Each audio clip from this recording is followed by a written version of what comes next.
สวัสดีครับ สวัสดีครับ Welcome to Thailand. Thank you very much. Thank you.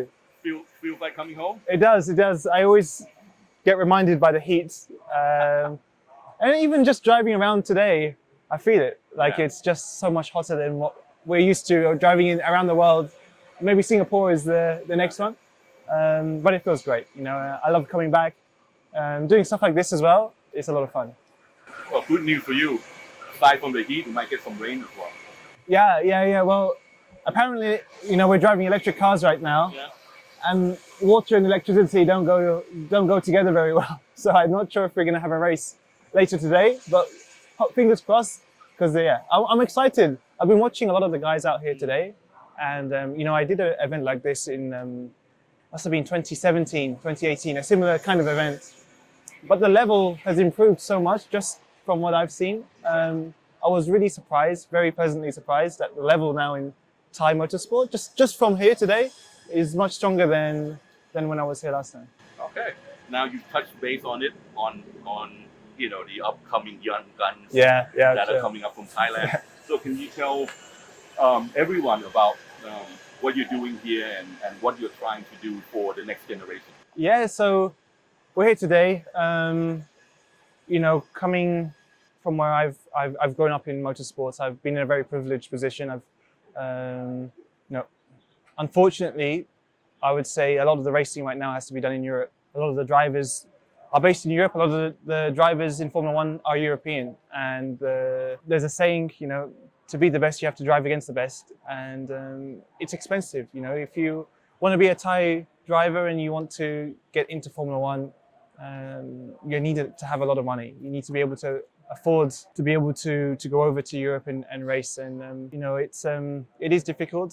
I do feel like I've been very lucky being, you know, having a Thai passport and racing under the Thai flag. I've had a lot of opportunities, but I see that it's not, you know, I've had it most probably I've been a bit more fortunate than other people. So, you know, we're here today just to first to watch, to see the young guys doing their work, but also there's plans in the future. You know, I want to see what I can do in Thailand. I feel like firstly it's giving advice and seeing where everyone is at and trying to help the guys get into something in the future, but also on our side, you know, I guess this year was a bit of a back into Formula One and getting my grips to it. But you know, coming into the next few years, it's seeing how can we help, you know, Thai drivers, but not just Thai drivers. We're looking at Thai engineers, Thai mechanics, you know, seeing how we can give something to Thailand back to the sport that I love, and give Thai people more opportunities.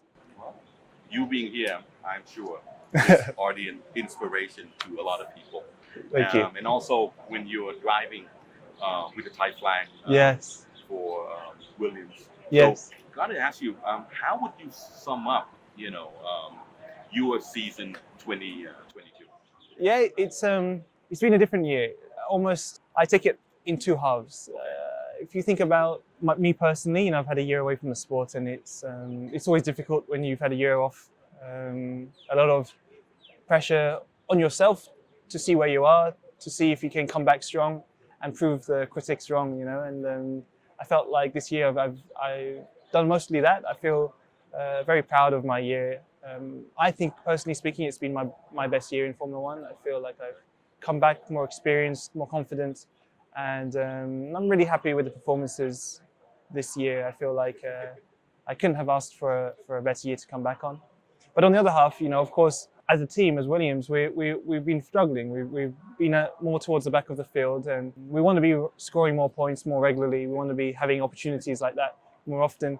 But we've been the 10th fastest car this year, and you know, sometimes that's not that easy. When you're, sometimes a good performance for me feels like P19, you know, and that's on that weekend. That's what we can do. So it's been a struggle, but we've got a few more years now to improve the car and hopefully come back stronger next year.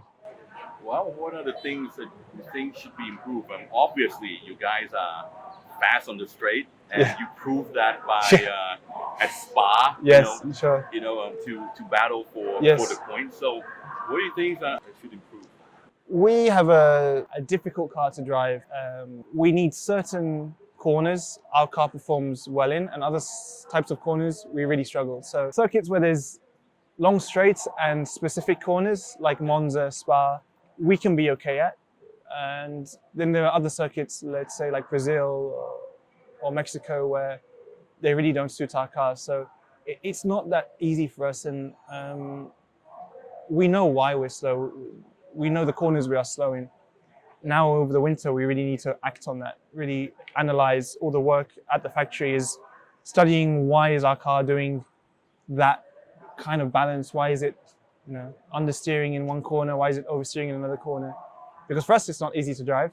And obviously we know if we have a more consistent car, we're going to be much faster. So that's really why. And the straight line speed it's a nice thing to have, but honestly speaking, we're quick down the straights because we're not quick in the corners.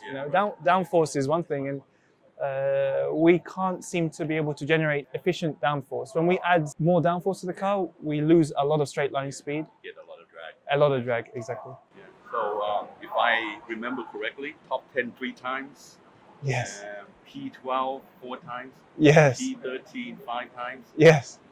That's already like more than half of the season. Yes. So I guess that's one of the reasons why you get rewarded with the contract extension. Thank you.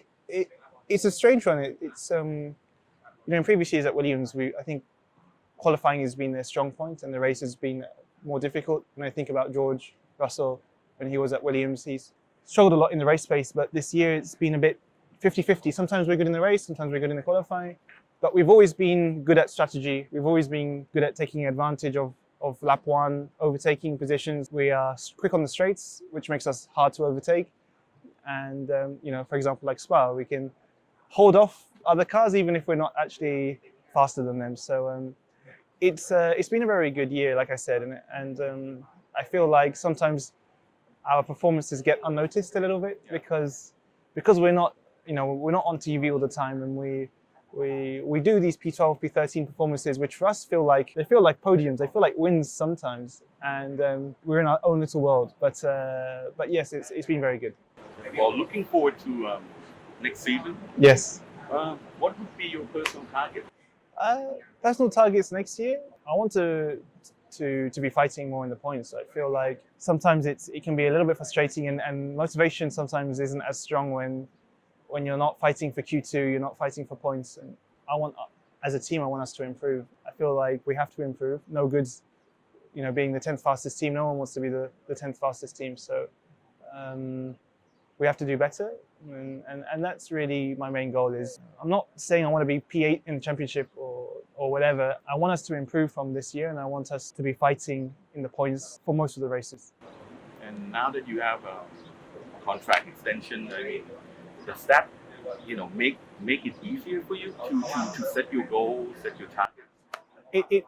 It makes it much more comfortable to focus on long term. So it's Formula One. It's a difficult world out there.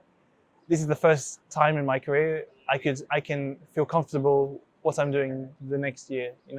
Every year in motorsport, from Formula 4 to now, it's always been uncertain what next year is going to have in offer for me. And now I can finally say, okay, I know I'm safe for next year, and I know I should be safe for years after that. So it makes you much more relaxed, and also you can open up a lot to the team. Okay, well, already in June we were talking about what does the car need for next year. We were spending a lot of time in the simulator in the last few months, not focused on this year's car, but focused on next year's car, because of course, performance is important through this year, but because it's a long-term contract, we know that this year we're not going to score points unless something magical happens. We need to straight away focus our priority for next year. So you can then start to really focus on team dynamic, chemistry with the team and the group around you, bigger than just this race team, but at the factory, really getting everyone together. You play a different role when you have a long-term contract. Well, Alex, thank you for coming to Thailand. Thank you for doing this for the next generation. No worries. All right, and thank you for being an inspiration for all the Thai racing fans out there. Thank you. Lastly, here's your moment. Whatever you want to talk to your Thai fan, here you go. Well, firstly, thank you everyone for supporting me. I think I've had a difficult journey in Formula One, a lot of ups and downs, but I'm glad to say this year's been a more positive year. I'm always very proud to represent the Thai flag wherever I go.